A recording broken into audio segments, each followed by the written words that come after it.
our country. We shall lay waste to theirs. You think this will stop the bloodshed?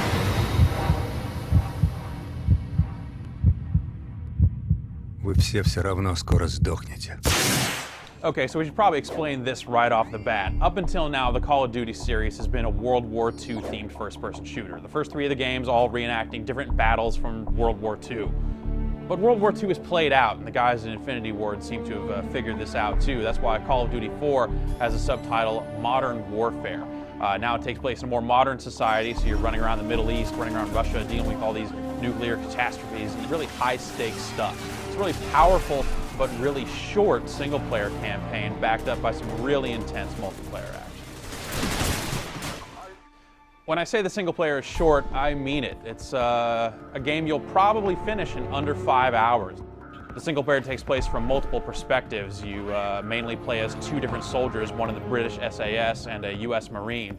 And the story revolves around a power struggle in the Middle East. This guy has risen to power, and he wants to do bad stuff to the West. So it has kind of a ripped from the headlines sort of feel, but it is all fictionalized. It's a really powerful story in a lot of ways because so many of these war games are so super clean. You know, you go in with your squad, you take guys out, you come out, everything's unscathed, the world's a better place, everything's safe. This is a much muddier, grittier, dirtier story that leaves the world, well, maybe a little worse off than it did at the start of the game. So a lot happens in that 4.5 to 5 hours, maybe even more so than most standard first-person shooters.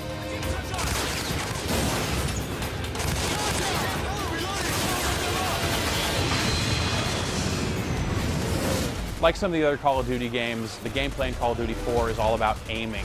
You have a button designated to holding the gun up to your face and looking through the scope or looking down the sights, and that's how you get your most accurate shots off. You can also crouch and go prone, which is handy for staying out of sight.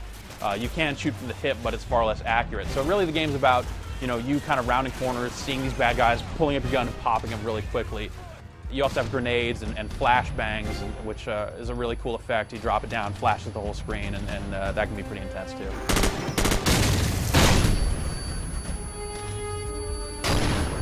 All these same mechanics carry over into the game's multiplayer, which is really, really deep and really nice. You have 16 maps to choose from and a variety of game modes. So the thing that makes the multiplayer really awesome is this kind of persistent character that you're always building. It's a class-based game, but it starts out with a few of the preset classes locked. And as you play, for every kill you get, every time you capture a control point, every time you get an assist, every time you call in a helicopter for support, every little thing you do earns you experience points. And as you level up, you unlock additional classes and the ability to create your own class, which is really probably the coolest part about it, because you can go in and select, you know, which weapon you want to have, which pistol you want to carry, which accessories you want for them, and then also pick your perks. And these traits kind of affect your character in different ways. The first perk set is kind of devoted to your explosives. The other 2 are a little more all over the place, and they have some really neat things in there that can really differentiate how you play from the way other people's play. It's pretty interesting to kind of customize your character as you go, but none of them really feel out of balance. Even when you get the later ones, you don't feel like a character that's been playing for hours and hours and hours and has unlocked all these perks is going to be more powerful than the base level characters. They just have more options available to kind of juggle their character around a little bit.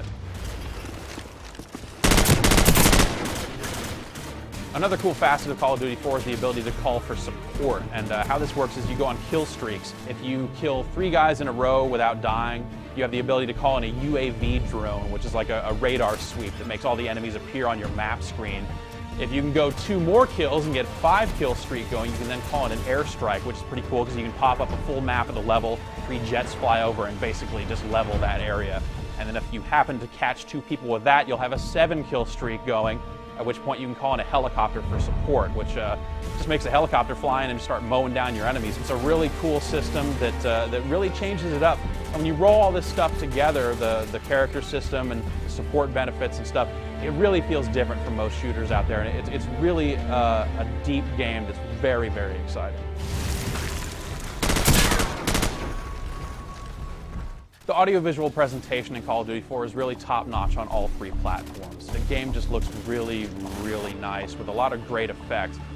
The game has really high-quality lighting and shadowing and stuff. it really just looks nice, has a lot of really great animation for running, and the enemies as you're kind of taking them out and stuff, they're falling all over the place in really good looking ways. It's just a stellar looking game across the board. It's backed up by a really good set of sound effects. The weapons sound appropriately devastating. You feel like you are doing bad things to other human beings when you let these weapons go. Good boy. We've taken the lead.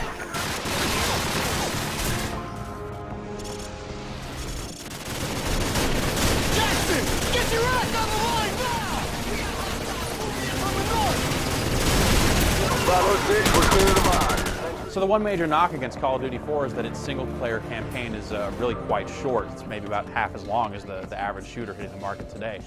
But a lot of that is mitigated by the fact that the quality of that single-player campaign is really, really over the top. When you add in the multiplayer that just offers a ton to do and see and a lot of things to unlock, you're looking at a very high-quality first-person shooter that is most definitely one of the year's best.